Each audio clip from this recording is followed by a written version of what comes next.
Welcome to the Intentional Man Podcast. I'm your host, Rick Luttrell.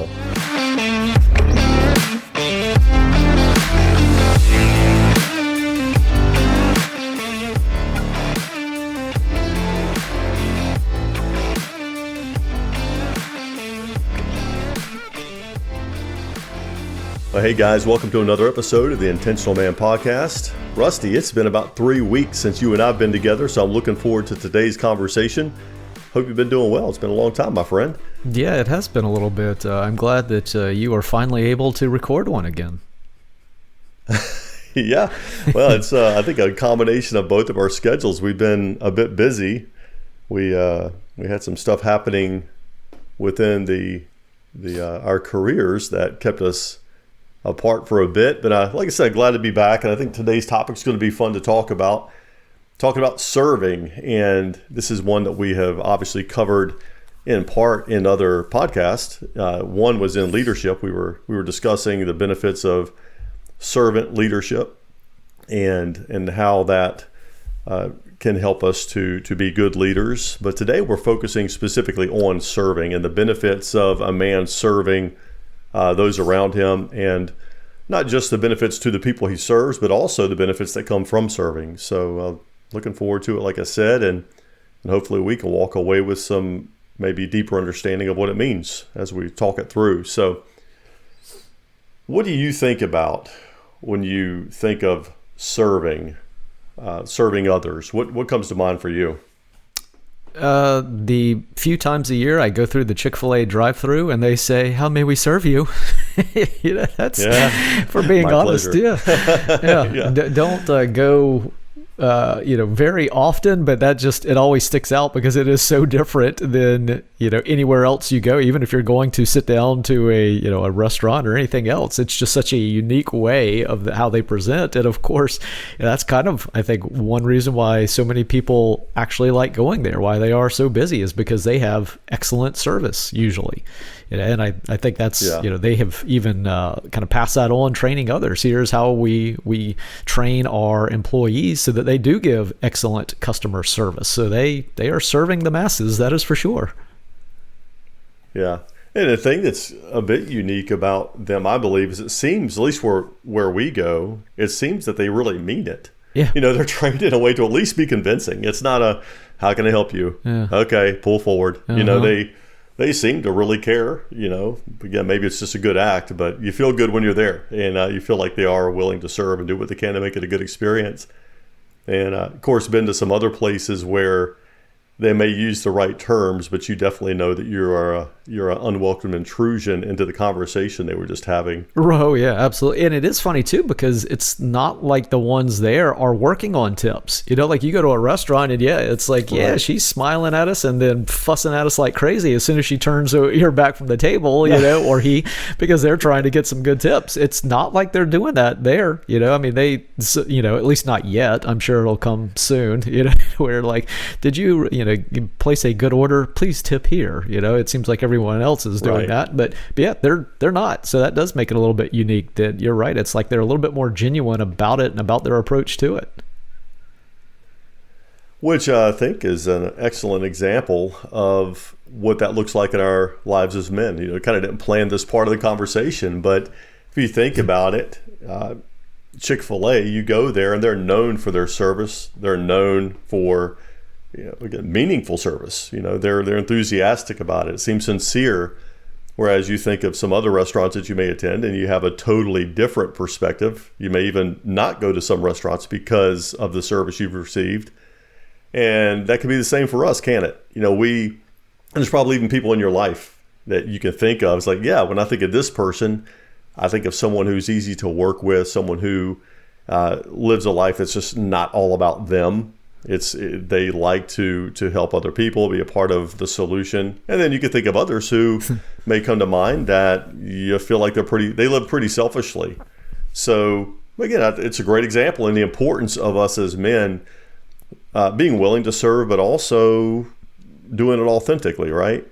Yeah, that's funny. We were talking before we started about certain individuals that we kind of moan and groan if we do have to go to them for anything for help, because it's going to be a struggle, and it can be very simple, and yet it's rough, and you have to put yourself in the right mindset just so you won't be negative going in, but you kind of have that little tickle in the back of your mind, knowing this is not going to be a pleasant experience. So you're absolutely right. It's something that we have to make sure that we don't find that our children are always going to our wife or someone else to ask for help because they think we're going to be grumpy or not going to give them the service that they need. So, yeah. Well, it's funny you bring that up because my wife is definitely the go-to for some of that stuff, especially from our son. And honestly, I don't feel like I don't think I'm hard to deal with. I've encouraged him, hey, come to me, man, if you need help or whatever. But he tends to go to my wife for like help at school and stuff. So either he thinks I don't understand it well enough, or he doesn't like the experience. One of the things that I do, in fact, we did it this morning, is I want to make sure he understands it. Like, he got a test back and he got a good grade. He only missed one. But I was like, let's look at it and see why you missed it. And so I'm breaking it down for him. It's okay, here's, what's this mean? What's this look like? How do you calculate this? It was a math problem. And so we walked through it. But I wonder sometimes, like, I don't want to go through the whole ordeal, Dad. Just give me the answer, the short answer. I know. But, I'm waiting for the time. A few years. Not everything has to be a teachable moment. So yeah, right. I just didn't carry. Dad, I don't want to learn a lesson here. Can you just help me out? Exactly. No, son. Let's not waste this. This will be meaningful when you're 45. Yeah, exactly. Like, no, it won't. You'll appreciate this. Yeah, but I'm only 16 now. Yeah, meaningful because I will not subject my children to the same way of learning. Exactly. I'm learning what I'm not going to do when I'm a dad. Yeah. Oh man, but again, so another area, man, our kids see that, right? This is not really where we're going with this, but it's just another area we need to be intentional with serving because our kids are seeing it. Of course, our wife sees it. They're affected by it. We should be serving our family. We'll talk about that in a little bit.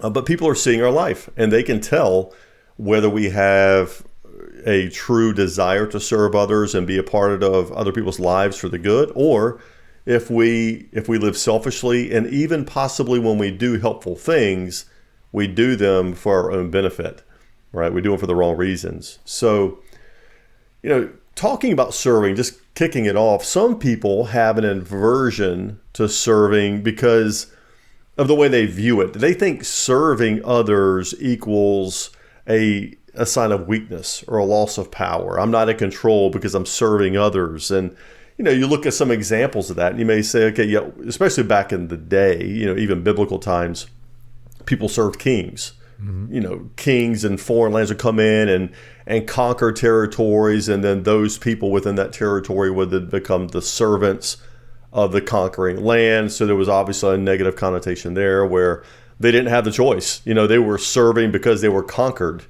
or maybe they feel like serving is, I'm doing the tasks no one else wants to do. It's just being dumped on me, the menial tasks that are really they're not purposeless. They have a purpose, but they're the grunt work. So it's the low man on the totem pole that has to do them, or they're being told to do these things because they're in a lower position in their career or in life, or even as a even as a child in the house. They feel like, man, I have to always go out and do this because I'm the youngest. Mm-hmm. I get the crappy chores because I'm the youngest child, right? So, and if we feel that way as a child, then some people may grow up really nurturing that idea of serving, and it can follow them into adulthood, and they say, you know what, I'm tired of doing for everybody else. I'm going to do for myself. I'm going to get mine, right? Mm-hmm. A lot of adults unfortunately have that attitude today. So, a lot of times we enjoy being served, but we sure don't enjoy being the one who's serving others. Yeah, it's funny. I have my youngest 6-year-old. He has said often, every now and again, when he is asked to do something, why do I have to do everything? And I always immediately stop and say, let's look at the things you do have to do. Do you really think that you have to do everything? And of course he will not want to answer that because it's not the answer that he wants to hear. It's not what he wants to be told, but he has to learn. He's part of the house. There's certain things that he has to do, and that his mother and I are not his servants. We are serving him in many ways, but we are not as what you were referring to, his servants, to where we come behind him and serve his every wish and need.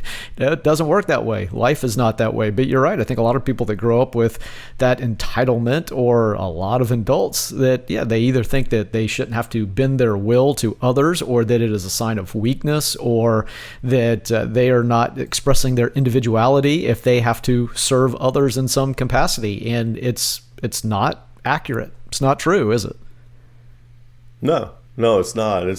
I've had similar things where the kids will, be a little disgruntled with a chore they have to do. And, so, well, did you have to mow the yard? Did you have to take the trash to the dump? Did you have to do this? Yeah, we all have a part to play here. Right.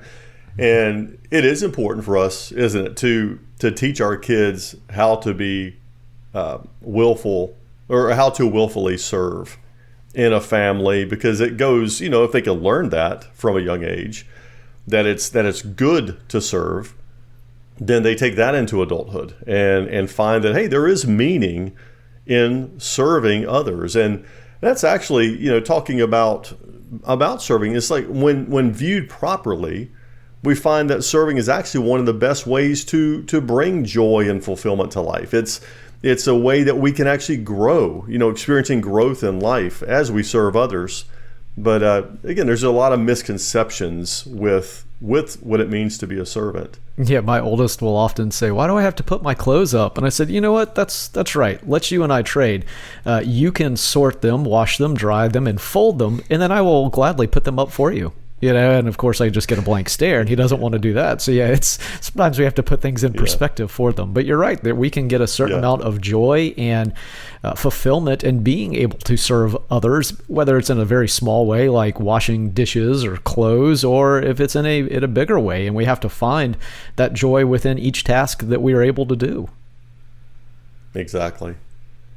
So some other misconceptions of serving. It doesn't mean that we live an insecure life below our calling.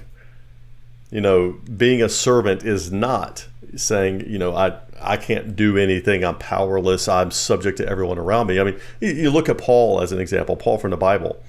He was a humble guy, yet he did some very bold things. He spoke to kings and powerful people and brought hard words to people, but he also was very humble. In fact, even though he did all this work within the church and technically could have relied on the people to take care of him, he a lot of times would work as, he was a tent maker, if I'm not mistaken. So he would actually work in that profession to make money as he was also working to serve these people in the church. So, it doesn't mean that we're weak just because we serve. We don't have to be it doesn't mean we're insecure in who we are because we serve. In fact, I believe being secure in who we are plays a large role in our ability to serve well. If we serve from a place of insecurity where we feel like we have to, there's a good chance that we're doing it from the wrong place. But when we realize that, hey, God's given me some gifts. He's given me some talents. I'm able to use these things for the good of others, not just myself. It's not self-deprecating. It's not saying, I'm no good, you're better than me. Oh, you're way better at this than I am. Let me work for you. Let me help you. There's a time where we can help others, of course, but there's also a time to realize, hey, I've got some valuable assets here that I can use to help other people. Yeah, it's an important distinction that it's not being a people pleaser. It is not just saying yes because we have to say yes to everyone, being a yes man, or because we're afraid that will be some kind of repercussion or blowback if we don't say yes to absolutely everything. It's not that. It's not just trying to go along and kind of being a doormat in any way. It is a very clear difference between doing that and actually being of service, doing something that you can serve and be of benefit to others. So yes, that's a good thing to point out what it is definitely not. Yeah. And again, just just to wrap up that part, it's also, true serving is not, we don't serve in order to get something in return. A lot of the people we serve, or in the ways we serve, we may never be rewarded here other than the joy and fulfillment we find.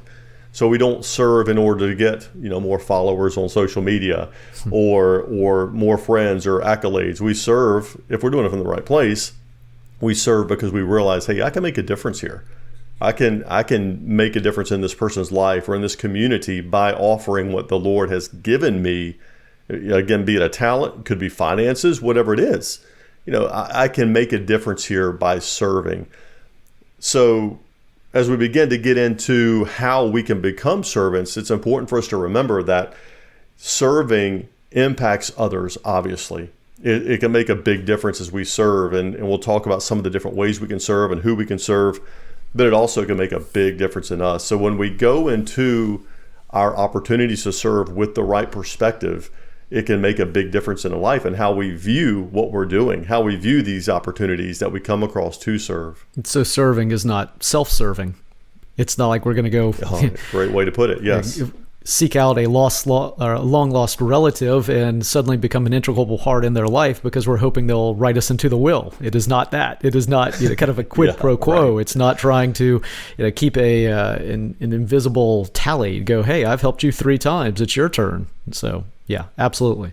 Yeah. So how do we develop a joy for serving? How do we not try to avoid those opportunities or areas where we may drawn into maybe somebody even asking us, hey, can you be a part of this? Hey, can you help us? Because I'll tell you, one of the things that it just happened to me so much for a while, I really got weary of it, was helping people move. It seemed like, this church we're going to, it seemed like everybody, was everybody in the church buying a new house? I mean, it wasn't that bad, but it just seemed like I was always, having to help somebody move or move something. It's like, man. So it was like, I needed excuses to say no. And what you said before is important. There are times when we should feel comfortable saying no. If I've got something planned, or, you've helped somebody move the last 4 weeks, maybe you need a weekend off, whatever. But I would find myself hoping no one would ask. It's like, please don't ask me. I know you're moving. Please don't ask me to help you. But, when we begin to find the value in other people, and that's what we're going to talk about first, how do we develop or nurture a desire to serve? And one of the first ways is finding value in the people around you. Not just seeing them as intrusions into your life or needy people who, man, somebody else wants to take something from me, be it resources or time or whatever. We see them as valuable people, right? And I think that can really begin to change our perspective on what it means to serve. And if we look at our life now, it's like, okay, when I view the people around me, and I don't have a huge circle of people. I've got, of course, my small circle of friends. I have my family, I have my job, and I've got, some men's ministry things that we're involved with, but it's still a relatively small circle compared to what some have. So when I look at the people in my life, my family, my friends, my coworkers, my, people with ministry involvement, how do I view them?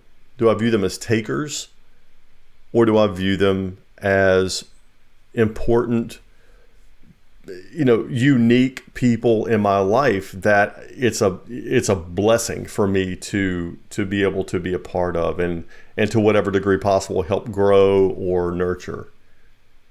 Yeah.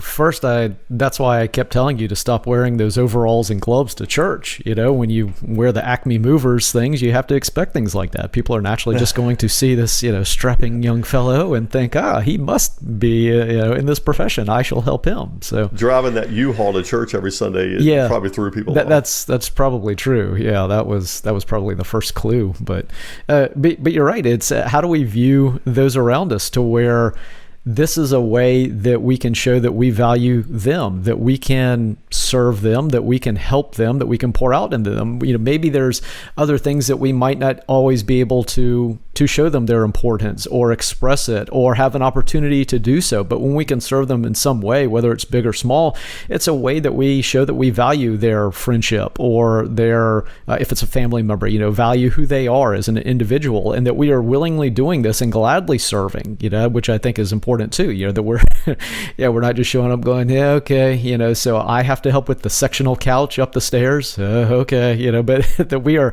happy to help and to serve in whatever capacity that we can. I think that is important, that where we can speak and say, here is how I value your friendship, or whatever, again, with a family member. But it's important that we be able to express things like that and say, yeah, here's a small way that I can do this. Yeah.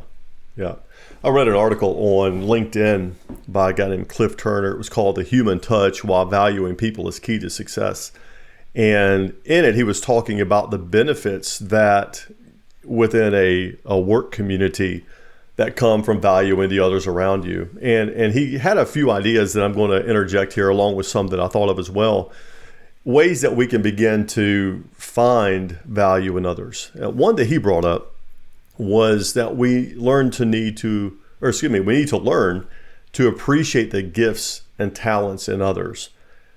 And I think it's natural for us to want others to recognize the gifts and talents in us. If you take your career as an example, you want to stand out among the rest. You want to be the best. You want to be the best in sales or whatever capacity you serve that company, and you want to be the very best. And there's nothing wrong with that. You want to excel. That's good. But we also need to learn to appreciate the gifts and talents in other people.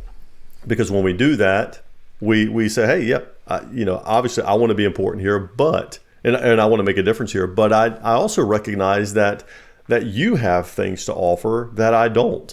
And there may be an opportunity for me to come alongside you and even play a servant role. How can I serve you in order to help the company grow, to be better as a company? And sometimes even serving can look like mentorship. How can I, rather than me protecting my area and saying, I want to be the best, I have to guard this, I don't want anybody to come in and be better or as good as me in this area, I'm not going to share anything because then I will become less important.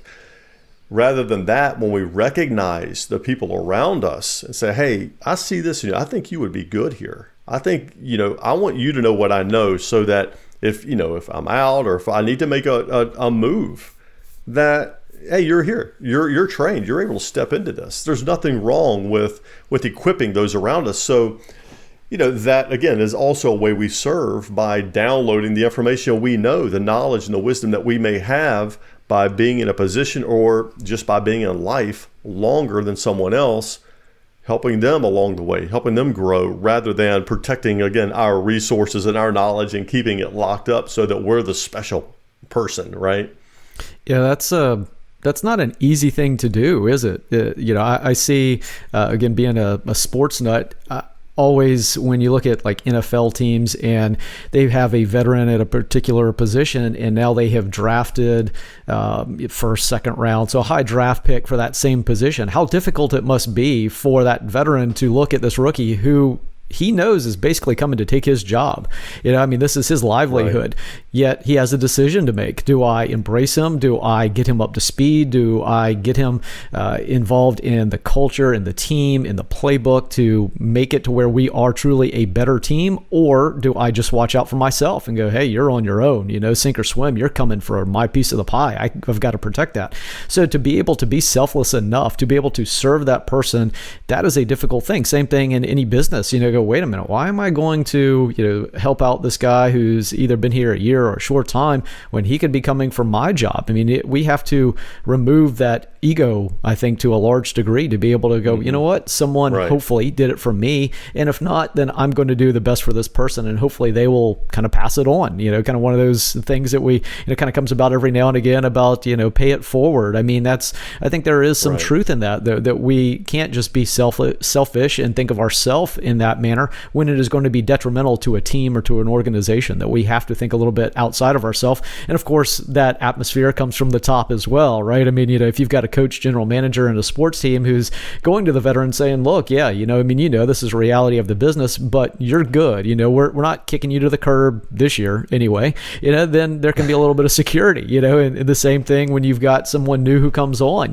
for the leader to go, listen, we've got some new people coming on, but this is to strengthen our organization, in what we are doing, not to start taking jobs and going with the lower priced options. So definitely something that is difficult to learn, but something I think is really valuable for us to be able to learn. Yeah. Yeah. Pride is the enemy of servanthood. If we operate in a prideful mindset, yes, it's going to be super tough to be that servant. In fact, it's going to be impossible. Someone full of pride cannot serve, at least from the right perspective. And I believe that it's important. This is just another area that this is very important for us to have a bigger perspective. Talking about the younger guy coming in, be it in a sports example, career, wherever you are, some new guy, lady coming in and maybe threatening your position or your power. Look at the bigger picture. A lot of times I think we limit ourselves because we get so attached to a particular thing. This is who I am. We've talked about our identity in other podcasts. This is who I am. This is my ministry. This is my career. This is my family. And when anything threatens that, we want to destroy it because we don't want our, this thing that we own to be affected or taken from us. So again, we limit ourselves. However, if we can look at the bigger picture and say, well, what's God leading me into? What's the next phase or step, that I can move into if I'm able to equip someone else to move into this position? Something maybe even greater than I'm doing now, something more powerful, something, whatever it is. Or it could be something that it may be something to stay a lateral move, whatever, but looking at the bigger picture, life is not all about us. We don't have to be the one the spotlight is on all the time. So getting rid of that pride, which is super difficult, it's something we're going to struggle with, especially if we're in a position of power or recognition. You can get really used to that. So it can be hard to relinquish that and allow someone else to come up beside you or even surpass you. But when we serve, as we serve with the right intentions, it's going to help us. This is one of the things we say, it can help us grow. It can help us grow. It can help us become a better person as we begin to value those around us, appreciating their uniqueness, and even realizing that they were created by God and loved by God just as much as we are. If you look at it from let's just say from a Christian or ministry perspective, and say, well, the Lord's blessed me to be in this particular ministry, maybe a pastor of a church or leader of an organization, or maybe even just, hey, I'm an awesome small group leader. God, this is what He's created me for. I love this. I'm passionate about it. But then, realizing that, hey, there's other people who are also good at this, that God may bring alongside me, kind of that Paul and Timothy dynamic, or something similar to that, where someone else is eventually going to need to be trained up and brought in, and realizing that God has gifted them as well. You are not the only one God has gifted. He has gifted you. He has gifted me. He's gifted us. But He's also gifted others, and He may be bringing someone alongside you for you to disciple and mentor and prepare to step into, kind of the Elisha. We listen to different Bible stories on the way to school when I'm dropping the kids off, and they're not like your children's Bible stories. It's doing stories, kind of stepping you through the Bible, different chapters through the Bible. And we recently listened to when Elijah passed the mantle, basically, to Elisha. And then Elijah was taken up in a whirlwind and he was no more. God actually literally took him to heaven. And what though if Elijah would have said, no, I don't want to pass the mantle to Elisha. I'm able to do a lot here. Look at all the miracles that's happened because God's worked through me. I don't want to give that up. He would have missed out, right? And potentially would have even affected Elisha. But he was willing to pass that mantle and And what did Elisha do? Elisha asked that he be given, the same anointing that Elijah had. And Elijah says, it's not mine to give, it's God's to give. But if you go back, you've probably heard this before, if you go back and count the miracles that were done through Elijah and count the ones that were done through Elisha experienced one more miracle than Elijah did in numbers. That at least that's recorded.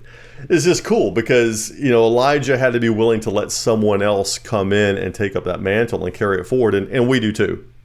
Yeah, and of course today it's very difficult because if we are in the position of Elijah, we want to talk bad about Elisha, put him down, kind of discredit him, tear him down on social media, whatever else, to therefore, in our backwards middle school way, somehow make us look better and continue to get more followers, bigger audience, and all that. I mean, that is extremely difficult, to do that, to put someone up, to acknowledge that someone not only is doing it as well as what you are, but maybe even doing it better, or acknowledging, okay, they're going in a different way that I had not even considered or thought of. I mean, the same thing if you have, kind of with your example, if you have two small groups that are going to merge, or two churches, or anything like that, for the one who is more or less being taken over, that is a humbling thing. But to actually put your ego again aside and say, okay, it is now this person's time to shine and to lead. What can I do to help them?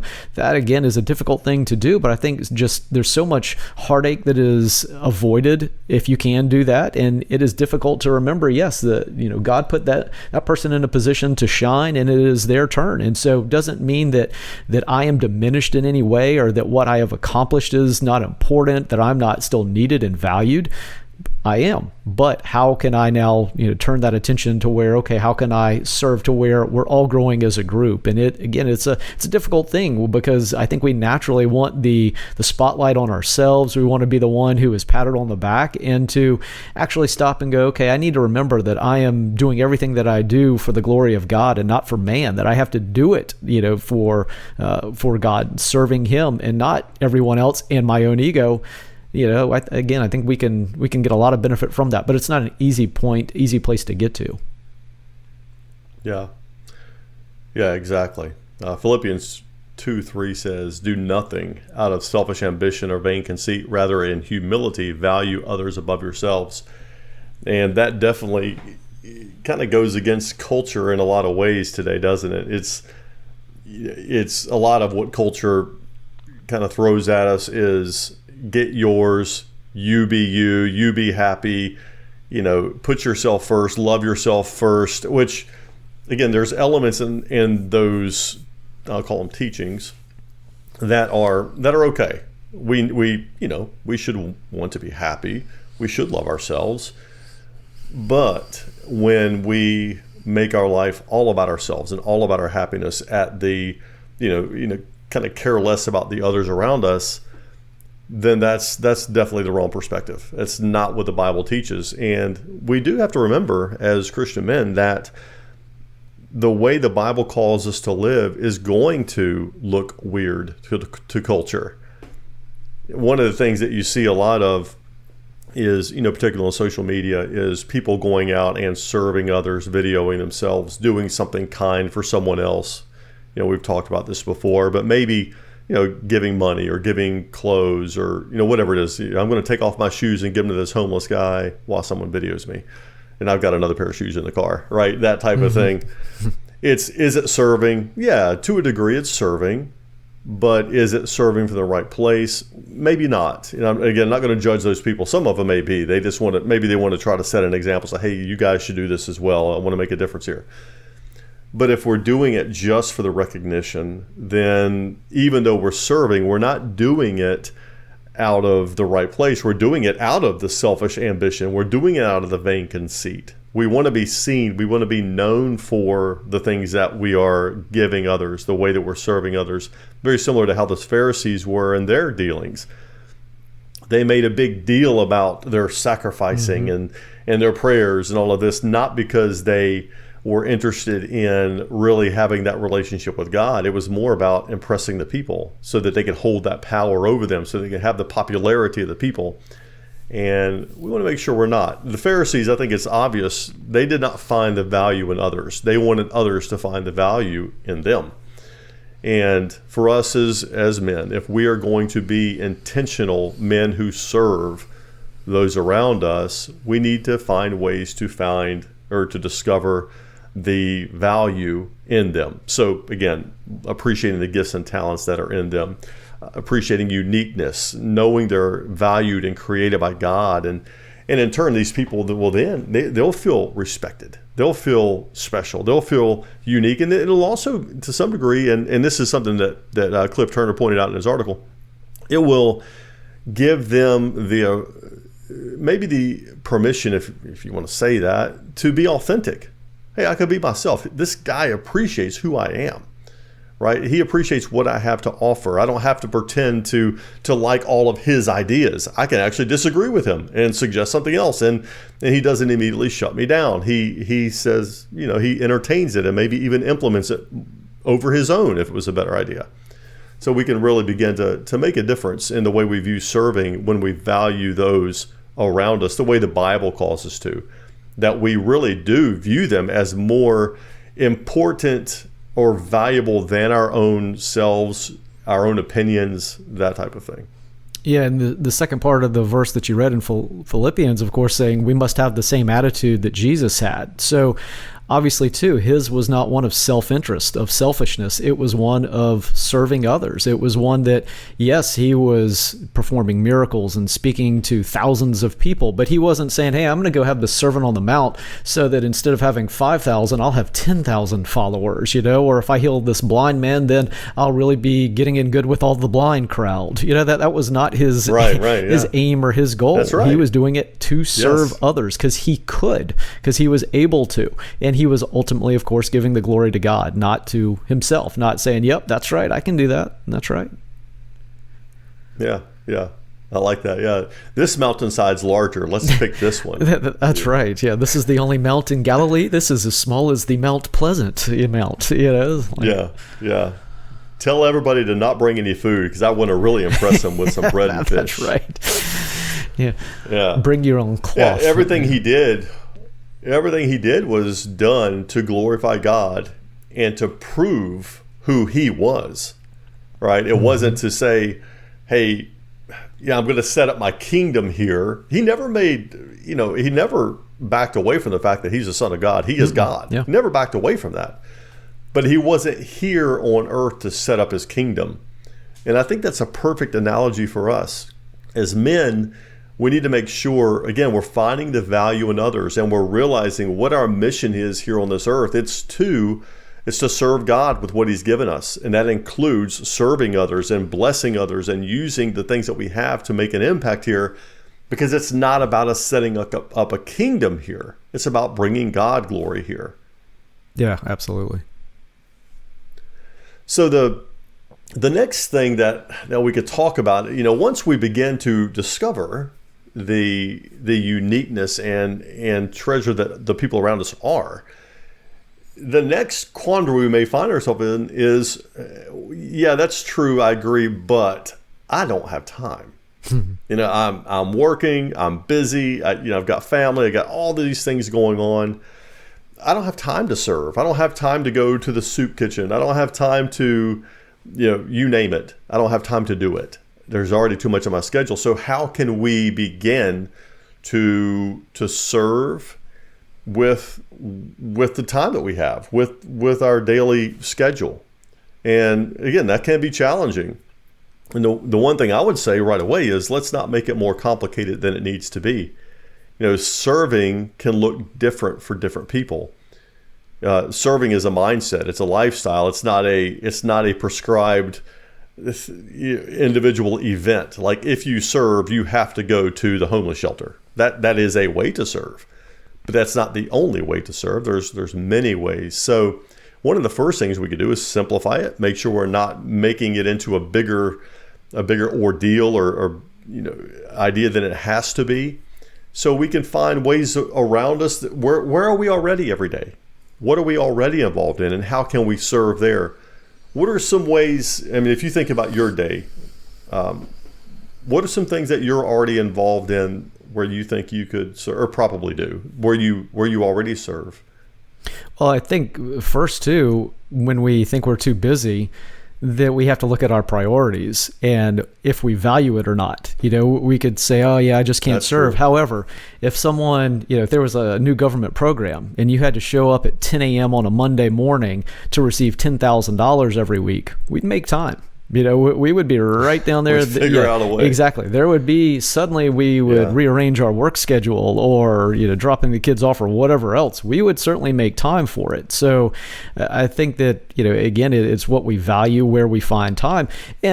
But taking that out of it, certainly I understand. We're busy. If you have a family, you're working. That it's not easy, and a lot of times we feel like we are almost serving others and forgetting to do anything for ourselves or anything like that. But sometimes we are called to serve in our family, whether it is helping out our wife by fixing dinner so she can get something done for her work, or whether it is taking our child to a baseball practice. Maybe it's not the ideal time, but we're going to do that. We're going to show him that he's valuable to us because we're going to take him to practice. So we can find those small little things. Same thing like with neighbors. That there's times to where if a neighbor needs help, or if they have an injury, we need to cut their grass, or if we need to pick up their mail. I mean, very small things, but we can still say, you know what, this is a very minor, small thing, but I am going to do this, in this way. Or of course, especially in the South, if there's anyone that passes away, what do? We bring them food.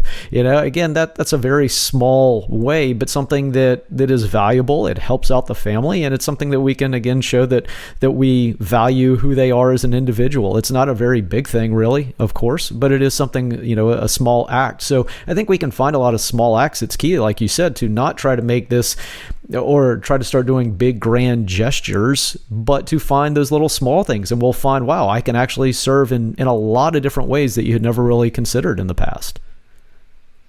Yeah. Set some goals for yourself. Hey, I want to serve more this year. How can I serve? And it doesn't have to be the huge things. I need to go to, Guatemala and do missions work. I mean, maybe that'd be an excellent thing. In fact, our church sends groups there a couple times a year. It's an awesome way to serve, but it may not be in the cards for you this year or this visit. Set some attainable goals, easy goals. I mean, things like, I think about my days like, okay, where am I? Well, I have a job. So how can I serve well there? And that could be tough. Again, we just talked about that. It could be tough to be a servant at your job.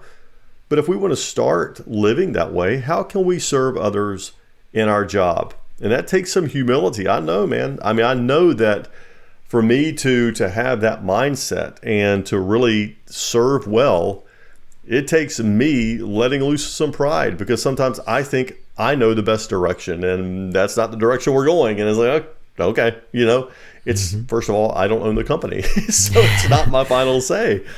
But it's also recognizing like, okay, all my ideas aren't the best ones.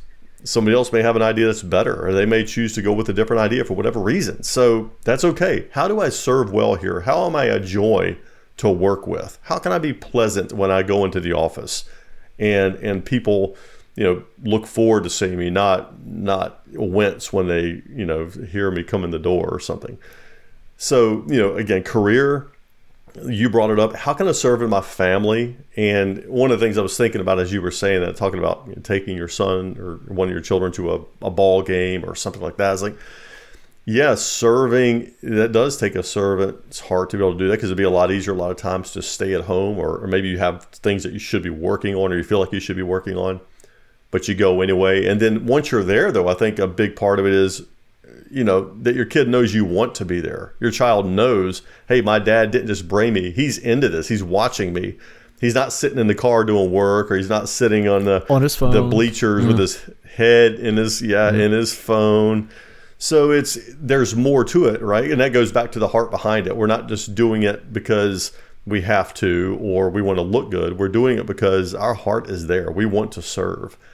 So our homes, our churches, how can we serve in our church? A lot of, I know you and I do, a lot of our listeners are probably involved with a church of somewhere, and maybe not serving yet. And I don't know the exact statistic. What they say is something like 30% of the people do 100% of the work or something like that within a church. It's a very small amount of people who actually do most of the work within a church.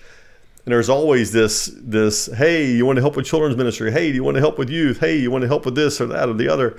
Because they need, in order for a church to be healthy, you need more than 30% of the people doing all of the ministering. Everybody has a role to play.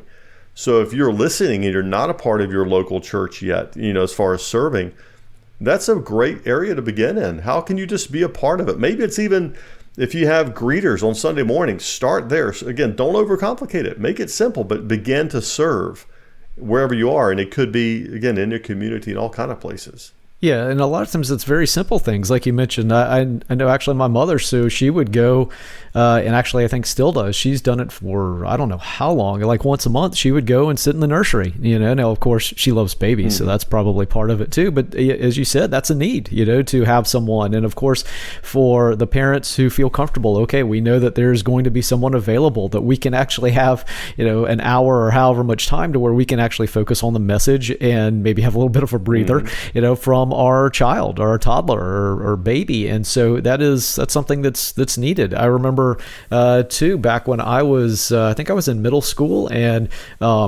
the minister of music and his wife, they were both from out of state. They didn't have any family that lived. And so there was one Sunday my mom went and said, hey, why don't we take your daughter and y'all can, just have the afternoon to yourself. So after, church, she came home and watched her for a couple hours. And then, we went back that night and brought her back. And I remember they were just, overjoyed. They said, oh, it was so wonderful. We went home and took a 2-hour nap, so it was a very small thing. It was just kind of a, hey, we'll help you out here. It wasn't supposed to be anything grand, or yes, we're going to do this wonderful thing, but it was just a really easy way to serve, to help out them, and it meant a lot to them. So we can find those little things that really don't cost us anything, that, don't do anything, but maybe take up a little bit of our time that people can really get value out of. Yeah, I agree. And, as you dig deeper into opportunity to serve, a lot of times if we could find things that align with a passion that we may have, if we can kind of group with people who have a common passion with us, maybe an organization or a ministry where they're already set up and functioning, and you can just kind of partner with it. But when something, where we're serving, when it follows a passion that we have, it makes it a lot easier to serve as well, because it's something we are very interested in, and just becoming a part of that can feel like, hey, this is a bigger picture thing. And I think that's critical for life, as we said a little bit ago, when we view serving from a bigger picture. What's it really mean? What's the purpose of my life, right? And if it's all wrapped up in me and what can I get, how can I become famous, how can I become rich, those self-centered things, it's very small. That's a very small life. Mm-hmm. And when you die, it's almost like it's all sucked into the void. It's your life was to a degree meaningless because you lived it for yourself. But when you live with the heart of a servant, man, when you are looking for ways to impact others, and that's, again, I just want to make sure that point is made. We're not talking about you looking for opportunities to help someone move furniture every weekend. Maybe that is your thing. Maybe you enjoy that. Maybe you're weird and you just like helping people move. Yeah, that's right. What I'm saying is, serving goes beyond just the physical. Serving is the taking that friend or that young guy or whoever out for coffee and just spending time with them. It is the mentorship. It's the pouring into. It's the encouragement. It's the taking time to, somebody's in a hospital, taking time to visit them. Maybe going to the nursing home. We did that, unfortunately, not very long. I was not very good at keeping this going, but our family went to a nursing home where we used to live a few times. And we'd just go in. We didn't know anybody there, I don't believe. We got to know a couple people, but we just go and talk to the people. And dude, it was always like this. When I thought about going, I didn't want to go. It's not like it wasn't because we would go Sunday after church, and it wasn't like, all right, let's go. I didn't really want to. I'd rather go home and just hang out. But once I got there, it was fun. we were there, we're talking to the people, and you could tell they were loving it.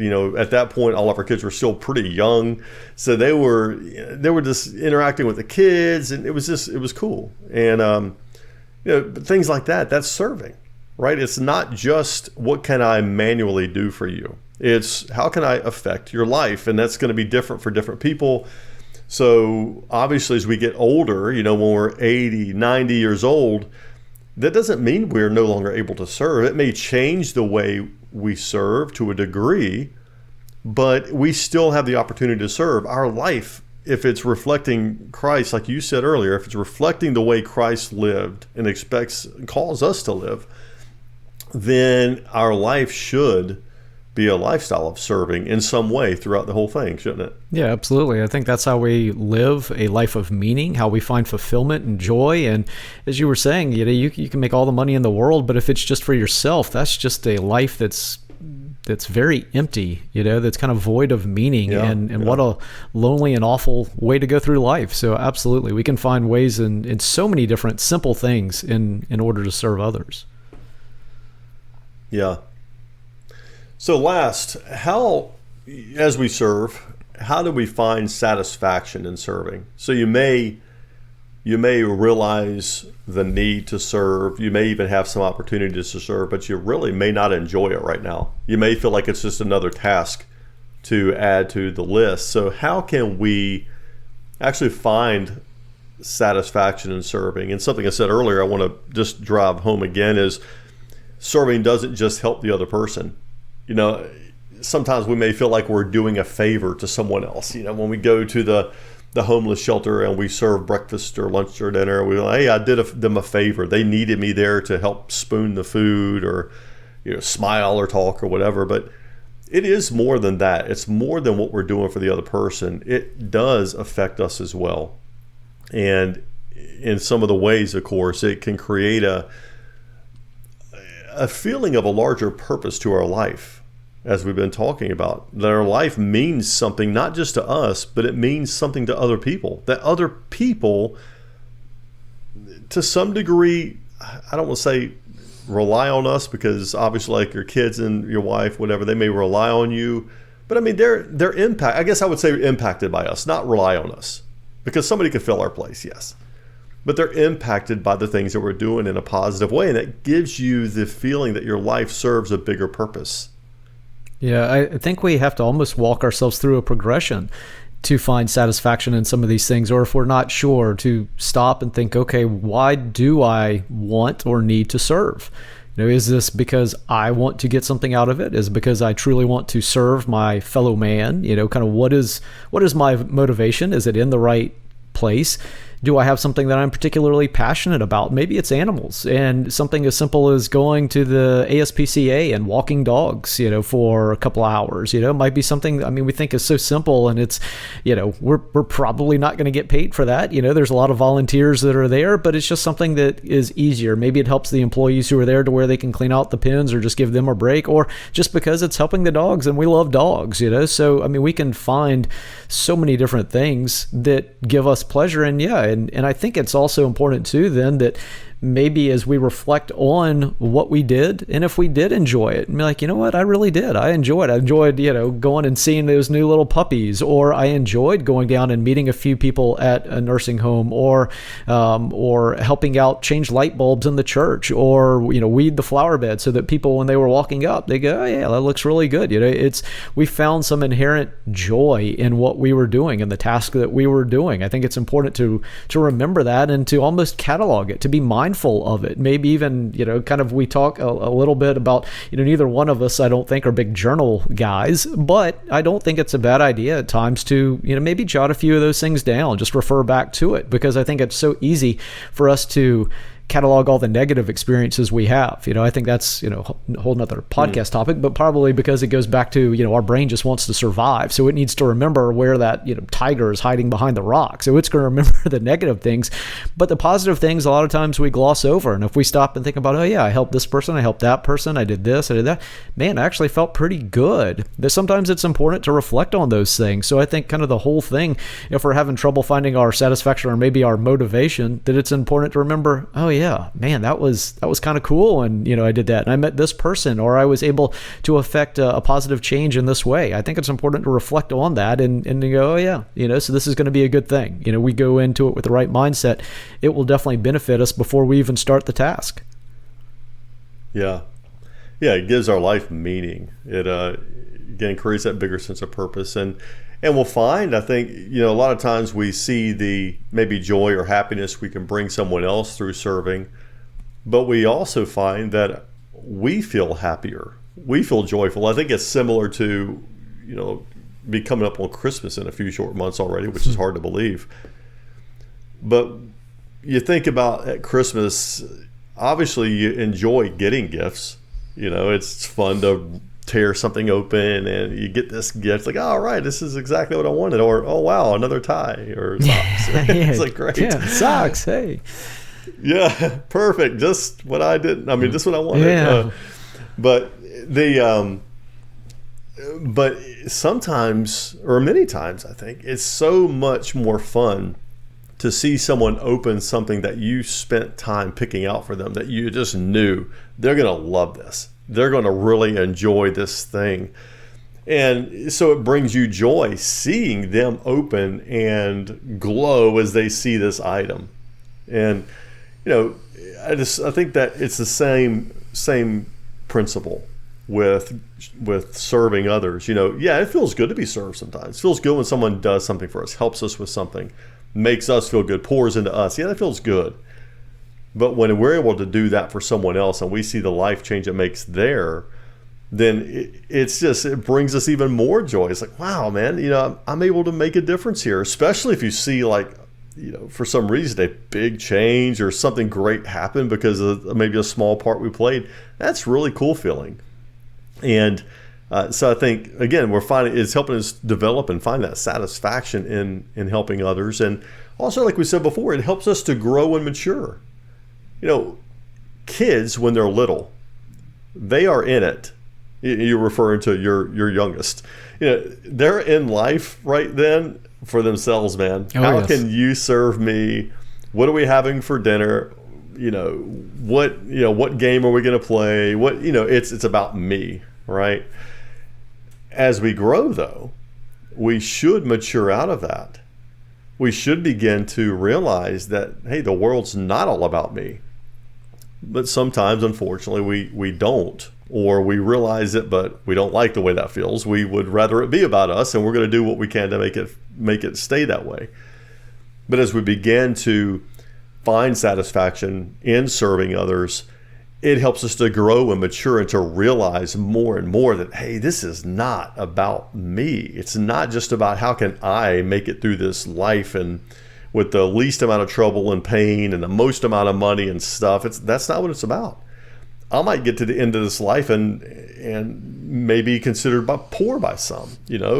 Some people may be called to that, to give it all away, whatever. And that may be how they feel they need to live. I'm not saying that's the only way to serve, of course. But we should be growing and maturing as we develop that satisfaction in serving. It helps us to grow and mature and to be more well-rounded men. Yeah, it's, as we have read that, when you were babes, we treated you like such, but, you should That's mature, right. You should have kind of a natural evolution of yourself to where you are not constantly in that 6-year-old mindset of me, to where, okay, this is more than just me, everyone around me does not exist to glorify me. I don't know if you remember several years ago, there was a hilarious kind of spoof on some Christian songs, and instead of how great thou art, it was how great I am, and so they were changing every song to more or less be about the person, the individual, this kind of glorification of self. And when you hear it, it is hilarious and it's absurd, and yet you stop and go, you know what?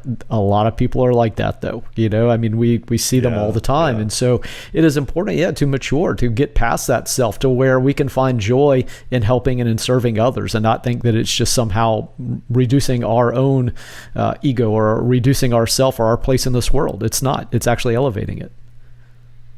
Yeah, that's true.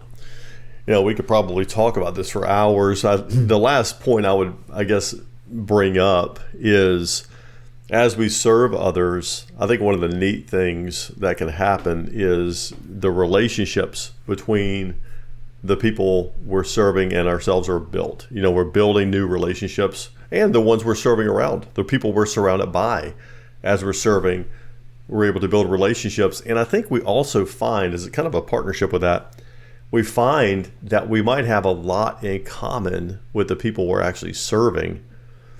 You go to the homeless shelter to serve breakfast, and you not even intentionally maybe, but you look at them as the others. They're the ones without a house. They're the ones without food. They're the ones without a job. They're the ones who need help.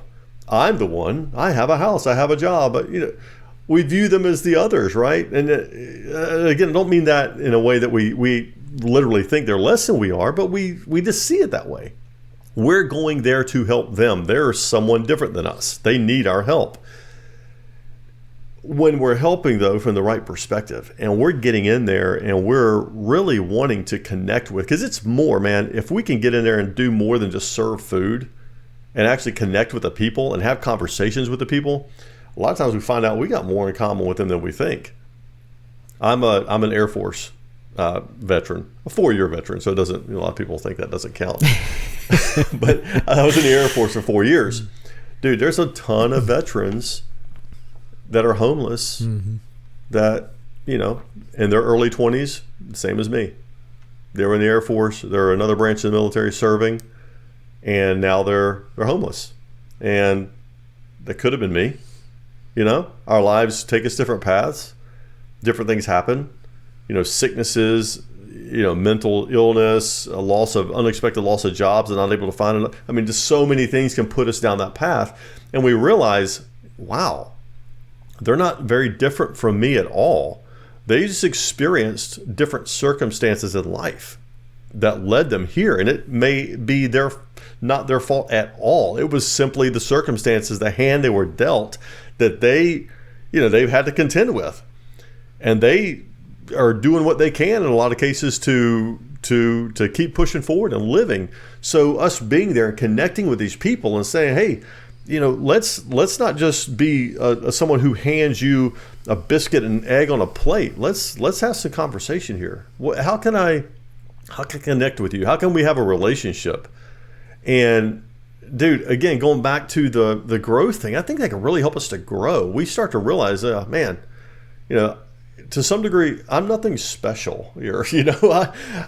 Like I said, God created me. He loves me, but same for all of these other people. He created them. He loves them. They're just in a different place right now. And while I would, I hate to even say it, it could be me at some point. Who knows? Dude, I hate to even say those words, but what if it was? What if I was the one in a homeless shelter? I wouldn't want someone coming to serve me just because it was something to click off the list. It was, okay, did my good deed. You could tell they don't want to be there. They're kind of not even looking at me. They're shoving food in here, right?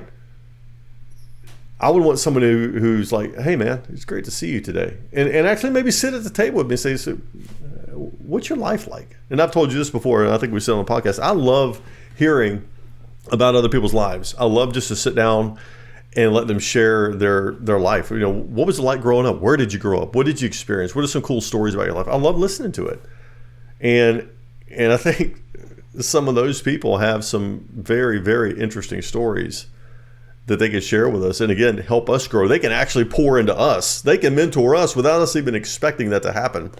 So by being a servant, by approaching these things with the right attitude, man, it helps us to grow. It helps us to find that fulfillment, that satisfaction, and even be ministered to by the ones we think we think we're ministering to. It's funny. My dad has often said, and he likes the King James version, so he has often said, but for the grace of God, there go I. Meaning that, if situation is slightly different, if I could easily find myself in that position, in the homeless shelter, not serving, but being served, on the other side of the table. It's all kind of different circumstances that we could find ourselves in if it hadn't been for the grace of God, or if God's guiding hand hadn't maybe changed one decision or one particular thing. And I think probably a lot of people will avoid those situations because they don't like coming face to face with that reality. They don't want to go, Right. wow, I have a lot in common with this person. I kind of see myself, like you said, as the others, or I am so much better. Whether we want to say that out loud or not, that's a lot of times I think what our subconscious tells us. Well, I'm not in that position. I've got a house, a car, a family. Yet, things slightly different, that could be me. I could be trading places with that person there. And I think that's a little bit scary for a lot of people to come face to face with that reality. But as you said, a lot of times we realize how insignificant we truly are. And I've even heard atheists say that when they have come to that realization, how frightening and yet liberating it can really be. And I think, we of course have an advantage over that in knowing that, yes, I am, but I am still one of God's children. And I know where I'm going at the end of the day. So yes, it is something to where, is my life insignificant? Well, I mean, yes and no. Again, that's a whole nother podcast topic, that we could spend hours talking about. In the grand scheme of things, if I go and serve at the homeless shelter, is it going to matter? Maybe, maybe not. But my life does have meaning to others, and I can give it meaning, and I can find fulfillment and joy in it. And ultimately, I don't have to have that panic knowing, everything is meaningless. I'm just going to take my last breath and turn into dust. We know that's not the case. So we can find liberation in that as well. But yeah, I think you're right. We have to make sure that we are doing it of the right mindset, and we can find joy and peace and fulfillment in serving others in that way. Yeah. Well, Solomon found out. I mean, the richest, wisest man, he found out how meaningless life is when you live it apart from God.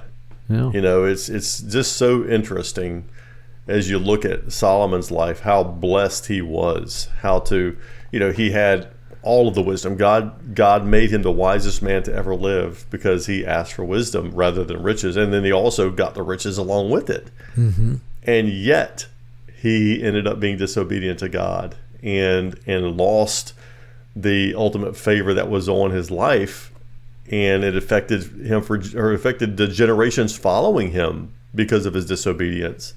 But he found out how meaningless life was without God's, the purposeful living in God's will. And it could be the same for us. And yeah, I know I am, not even a fraction, not even a scratch of the wisdom that Solomon had. But if I refuse to live in God's plan, purpose for my life, then it's going to be meaningless. There may be some highlights, there may be some good times, but at the end of the day, I'm never going to experience it in the way that God intended me to when he created me and put me here in this time in history. I think that's talking about servanthood and serving. I think that's another interesting thing for us to think about, is that a lot of times we think about the people in the Bible, the disciples, or Moses, King David, all of these different biblical characters. We think about them and how, wow, God really worked through them. He had a plan and a purpose for them, and they're in the Bible, and all this was like, yeah. But remember, they were just men on a timeline in history. Noah was just a man on the timeline of history. And these men are highlighted in the Bible. There were millions of other people living on the earth, right? During these same thousands of years that the Bible encompasses, but they're not all in the Bible. These men were in the Bible because or for one reason or another. Now, some were in the Bible, they didn't follow God, but they were highlighted because of the purpose they served. Particularly the ones like Noah, Moses, David, and the disciples, different ones like that. So we have the same choice to make. We are also men on a timeline in history. Our time just happens to be, 4,000 years later, or however many, depending on who you're counting from. So what are we going to do with it? Are we going to have the right perspective? Are we going to serve while we're here, serve God and be willing to serve others? Or are we going to serve ourselves and end up, living a relatively meaningless life? Yeah, that's well said. You're right. We're all living the dash, and as we've talked about on, I think, one of our first podcasts about legacy. I mean, that goes into a big part of it. Are we going to necessarily be, remembered in the annals of history? Probably not, but we will certainly be remembered by those around us, by our family members, and by others that we have touched. And how many people that we actually touch and how we're remembered, that is largely up to us. Are you still working on that 50-foot statue in your backyard of yourself? Well, yes, the carving is going slow because it's so hot right now. So that's one of the things Legree's complaining about. Dad, do we have to keep carving this huge totem of you? I mean, that's right. I want to be remembered. Said, no, son, I will be remembered through the annals of history that's somehow. Right. Yeah, that's true. And my big toe is way too big right now. Exactly. Yeah. Plane that down. Oh, boy. Man. Yeah. Come on, son. So being a servant, it's important for us as men to be willing to serve and live a life that has purpose. So we want to avoid the common misconceptions. Serving is not weakness. It doesn't mean a lack of power. In fact, it takes a person who is confident and to some degree has maybe even some authority to be a good servant. You're willingly humbling yourself. So we want to avoid those misconceptions. We want to find value in other people. Life is not all about me. The people around me are just as valuable as I am. How can I bring out that value? How can I highlight that value? How can I help them feel valuable by serving them and investing in them? And then finding the time to serve and keeping it simple. Like we said, where are we already? Where can we serve where we're already existing each day? And like you said, prioritizing, if I find that I'm just too busy, then I may need to look at my day and make some decisions. Like, is this really important? Is this really what I need to be doing with my time? Or do I need to find out a way to adjust to allow more time for serving? And then finally, truly finding satisfaction in serving and how we can impact others and also find joy in that. So I've really enjoyed it, man. And I think, again, I'm walking away from this with a little bit better understanding of being a servant and the importance of it. And I hope that our listeners are as well. So thank you for the insight you shared in the discussion. Once again, after, like I said, it's been 3 weeks or so. Yes, well, that's, I thought that I needed to parcel out some of your wisdom, that my cup was overflowing, but now it's full again. So I'm ready. Yeah. See you in 3 weeks. That's right. Oh man, yeah, it was good. Well, guys, thank you for listening. For those for listening or watching this podcast, we appreciate you being a part of it. If you have any comments, we always welcome you to email us. We'd love to hear from you, and you can reach us at the Intentional Man Podcast at mententional.org, and we try to answer any emails we get pretty quickly. So shoot us one over. And you can also check us out online at mententional.org for topics like this and others. Until next time, God bless you guys and be intentional.